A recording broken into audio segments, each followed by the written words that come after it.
He didn't lift his fists, didn't roar at the cameras, didn't run to the corner flag. He just turned back to his position ready for the next wave. He wasn't the one they interviewed, wasn't the face on the posters, wasn't the name sung from the stands, but when the ball broke loose in midfield, he was already there. Paddy Crerand didn't play for attention. He played so others could take it. When Charlton needed space, Crerand cleared the way. When Best needed the ball, Crerand found it. When United needed order, he gave them structure. He didn't tell stories, he made them possible. 397 appearances. Trophies, European glory, a club rebuilt from disaster, no documentary, no bronze outside the stadium, no anthem in his name. But those who watched United rise again, they know. Without Crerand, the foundation cracks, and now he lives quietly behind the noise. No headline, no chant, just memory, and the silence where his statue should be. Subscribe if you believe not every legend was built to shine. Some were built to hold everything together and got left behind when the lights came on. He was born on the 19th of February, 1939, in the Gorbals, a place tougher than most football pitches. Tenement walls, bare-knuckle fights, coal smoke, and Catholic grit. Paddy Crerand didn't just grow up in Glasgow, he survived it.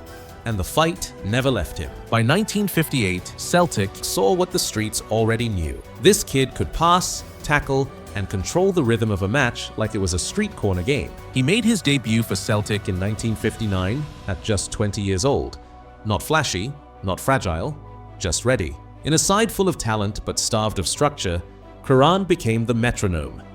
He played 120 times for the Hoops and a standout in 1961-62, but trophies were scarce. Celtic was still years away from their Lisbon glory. Crerand, meanwhile, was already playing like a man who belonged on European nights. By 1963, Matt Busby was watching, and when Manchester United came calling, he didn't hesitate. It wasn't just a transfer, it was a mission to rebuild something sacred, just 5 years after Munich. The year was 1963. Manchester United weren't chasing stars, they were chasing stability. Still reeling from Munich, still rebuilding. Matt Busby didn't need a genius. He needed an anchor. He found it in Paddy Crerand. The deal was sealed for £56,000, a fee that barely scratched the surface of what United were really buying. His debut came fast. 16th February 1963. A 1-0 win over Blackpool. No fireworks, no headlines, just a clean sheet and control. And then Wembley. Crerand played a key role in the 1963 FA Cup final, just 3 months after joining. United beat Leicester City 3-1. A trophy and a turning point. This wasn't just a new signing, it was the start of a new spine. Crerand in midfield, Charlton on the flank, Law arriving soon. Busby didn't rebuild with noise, he rebuilt with men like Crerand, silent, precise, relentless. That's what the fee bought. Not flash, not fame, but foundation. By 1964, Crerand had become undroppable. The tempo of United's midfield, the grit behind Charlton's grace, the voice that didn't shout but everyone heard. He didn't score much, didn't need to. His job was to read the pitch before anyone else could, and by the time they reacted, he'd already moved the ball. With Dennis Law up front, Best on the wing, and Charlton dictating from deep, Crerand was the glue, the one who made it all possible. They won the First Division title in 1965.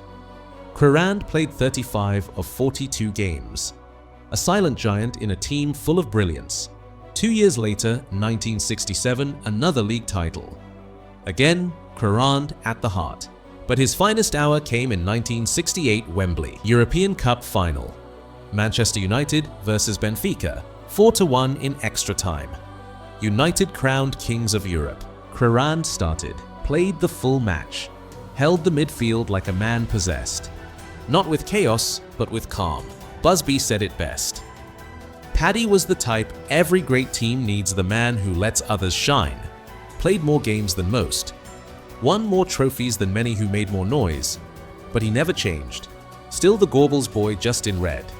And for his country he earned 16 caps for Scotland. Never loud, always loyal, always the spine when things got messy. In every photo from that golden era, you'll see the same thing, Law pointing. Best flying, Charlton striking, and somewhere behind them, Crerand. Not posing, not smiling, just watching, ready to cover. They called him a midfield general, but generals usually command attention. Paddy Crerand commanded respect in silence. Opponents hated playing against him. Teammates loved having him near. George Best once said, "You always knew Paddy had your back even when you'd gone too far forward." He wasn't quick, but his mind was. No Ballon d'Or votes, no World 11 selections, no nickname that stuck. But ask any true United fan of the 60s, Crerand was the reason the others could be free. By 1971, his legs had slowed. But the game never outgrew him. He retired that year quietly, as always. No farewell tour, no big send-off, just gone like a light switching off in daylight. But without him, that decade doesn't shine the same.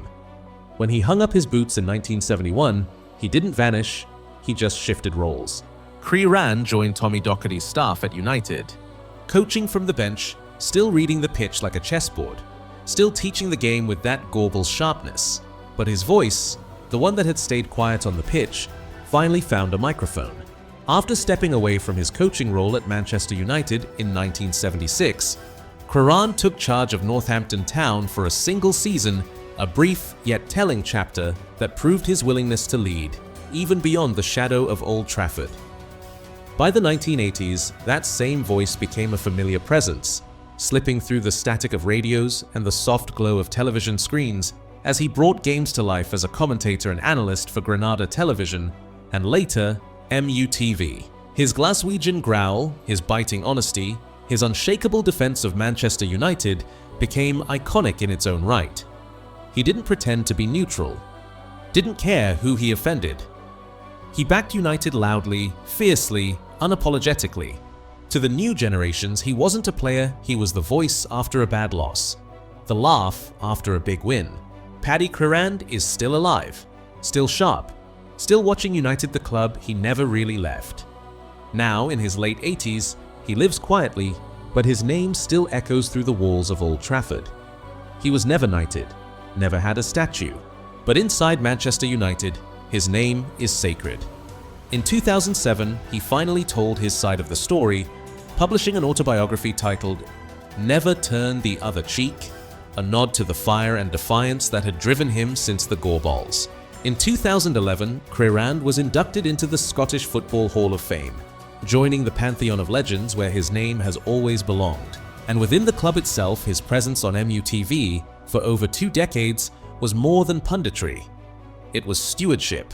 Players still call him Paddy. Fans still stop him outside the ground. And the club, they never stopped consulting him. On history, on loyalty, on what it meant to wear the badge, he was never flashy, never loud. But when he speaks, you listen. And he still does speak. Not often, but always when it matters. Because Paddy Crerand isn't just a survivor of a lost era. He is that era still walking quietly through the storm, long after the banners have faded. He never sought the spotlight, he just made sure it stayed on others. Best, Charlton, Law, they danced. And Paddy did the dirty work so they could. He was never the poster, he was the pillar. No one builds banners for the anchor, but without it, the flag doesn't fly. Paddy Crerand didn't just survive Munich, he helped carry what remained. And he helped build again brick by brick, pass by pass, until Manchester United was not just remembered, but feared once more. Yet somehow, even now, no statue. No stand, no definitive tribute, only the Scottish Hall of Fame. In 1975, Old Trafford finally gave him one moment in the spotlight, a testimonial to honor the man who had given everything and asked for nothing. But maybe that's fitting. Maybe for a man who never chased praise, the greatest tribute is the one you never hear. Because legends aren't only the ones we cheer for. Sometimes they're the ones who cleared the path, held the line, and made everyone else shine brighter. So for Paddy, for the men who never wore a crown, but carried the weight of the kingdom, subscribe now. Because real greatness doesn't need to shout. It just never disappears.